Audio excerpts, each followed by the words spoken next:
febrero de 2011, unos meses antes de que ETA anunciara el final del terrorismo, la madre de un asesinado se preguntaba: ¿quién escribirá la historia?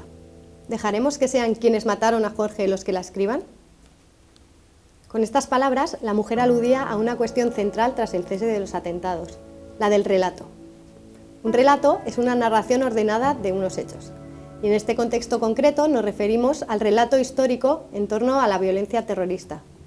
Nos referimos sobre todo a la idea que quedará en la mayoría de la población sobre lo que fue y significó ETA. Las visiones son variadas y es muy difícil, incluso indeseable, que haya una visión única, un relato único aceptado por todos. Sin embargo, no vale cualquiera. Algunos historiadores, como Luis Castells, hablan de unos criterios mínimos exigibles en ese relato. Debe ser un relato que busque la verdad, por incómoda que sea.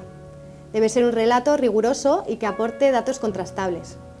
Debe ser un relato que se pregunte por las causas y las motivaciones, y esto no significa justificar los hechos que cuenta. Debe ser un relato complejo que atienda a todas las voces y a todos los fenómenos, pero que no oculte la centralidad del terrorismo de ETA y de sus víctimas, pues lo contrario faltaría a la verdad.